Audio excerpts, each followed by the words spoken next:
नमस्कार शेतकरी बंधूंनो, मी ग्रोव्हिजन इकोकेअर प्रतिनिधी नितीन काकडे, राहणार वावणा तालुका फुलंब्री जिल्हा संभाजीनगर। आपण आलेलो आहोत पिशोर एरियामध्ये। पिशोर एरियात सर आपले नाव सांगा। निवृत्ती मोकाशे भाऊ आणि योगेश मोकाशे भाऊ यांच्या शेतामध्ये आपण आलेलो आहोत। ही जी मिरचीचा प्लॉट तुम्ही बघताय, तर या मिरचीच्या प्लॉटवर सुरुवातीपासून ग्रोव्हिजन इकोकेअर कंपनीचे जैविक प्रोडक्ट आपण वापरत आहोत।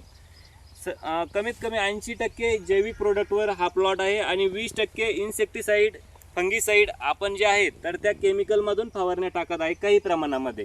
तर तुम्ही बघू शकता कशा पद्धतीने या मिरचीचा प्लॉट तयार झालेला आहे। तर आपण जाणून घेऊयात योगेश भाऊ आणि निवृत्ती भाऊ यांच्याकडनं। योगेश भाऊ, हा प्लॉट आपण जेमतेम किती टायमिंग झाला या प्लॉटला लागवड करून? लागवड 2-2.5 महिने समजा। 2-2.5 हां, जेमतेम 3 महिने झालेले आहेत। तर 3 महिन्यामध्ये आता आपण बघू शकतो अशा पद्धतीने त्याची ग्रोथ झालेली आहे। आणि ही व्हरायटी कोणती आहे? गौरी व्हरायटी आहे। गौरी व्हरायटी आहे, पूर्णपणे टवटवीत, पूर्णपणे फ्रेश आणि चांगली वाढ, खूप डेरेदार आणि एक लावलेलं आहे। तर 1 मिनिट तुम्ही बघू शकता माल कसा आहे। हा पहिला तोडा आहे आणि मिरचीची क्वालिटी पण बघा।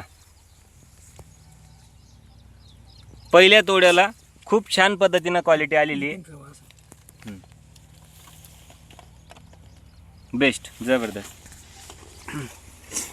आज तारीख आहे 4 एप्रिल 2025 आणि जेमतेम 1 जानेवारी 2025ला या प्लॉटची लागवड झालेली होती। म्हणजेच कमीत कमी 3 महिने पूर्ण झालेले आहेत आणि 3 महिन्यामध्ये खूप चांगल्या पद्धतीने प्लॉट डेव्हलप झाला। खूप चांगला माल लागलेला आहे मिरचीला, खूप टवटवीत नवीन शेंडे वगैरे फुटत आहे। त्याच्यानंतर फुल जे आहे तर फुलंही खूप चांगल्या प्रमाणामध्ये फुलधारणा झालेली आहेत। तर आपण जाणून घेऊयात शेतकरी निवृत्ती भाऊ यांच्याकडनं की यांना आपल्या ग्रोव्हिजन इकोकेअर प्रोडक्टचे रिझल्ट कसे वाटत आहे, ते आपल्या प्रोडक्टवर आनंदी आहे की त्यांचं काय म्हणणं आहे। सर, तुम्हाला काय वाटतं? ग्रोव्हिजन इकोकेअर प्रोडक्ट तुम्ही सुरुवातीपासून वापरताय, तर तुम्हाला रिझल्टच्या बाबतीमध्ये काय वाटतंय? रिझल्ट 1 नंबर देतो। 1 नंबर आहे ना? बरं, तुम्हाला काय वाटतं, जैविक वापरायला पाहिजे की केमिकल वापरायला पाहिजे चांगला प्लॉट राहण्यासाठी? जैविक वापरायला पाहिजे। बरं सर, आता तुम्हाला आता सध्याच्या जी स्टेज आहे, तर सध्याच्या स्टेजला तुम्हाला काय वाटतं की तुम्हाला अजून काय आवश्यक आहे, काय करायला पाहिजे तुम्ही अजून याच्यामध्ये? आता माल पाऊस लावायला आमचा माल असं फुल पकडलं पाहिजे समजा आम्हाला। बरं, फुलधारणा, माल वाढीत झाला पाहिजे आमचा।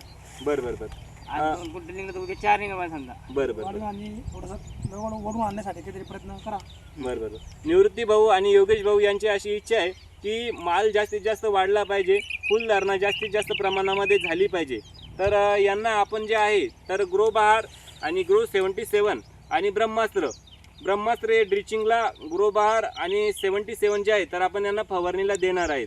अशा पद्धतीनं प्लॉट व्यवस्थित पद्धतीनं पुढे जात आहे आणि नक्कीच कमी खर्चामध्ये अधिक उत्पन्न मिळवून देण्यासाठी आम्ही शेतकरी बंधूंसोबत नेहमी कार्यरत आहोत। आणि आम्हाला खूप आनंद आहे जेव्हा शेतकरी मित्रांच्या चेहऱ्यावर आम्ही समाधान बघतो, तर तेव्हा आम्हाला खूप आनंद होतो। आणि नक्कीच आम्ही शेतकरी बंधूंसोबत नियमित कार्यरत राहणार आहोत। खूप धन्यवाद। थँक्यू।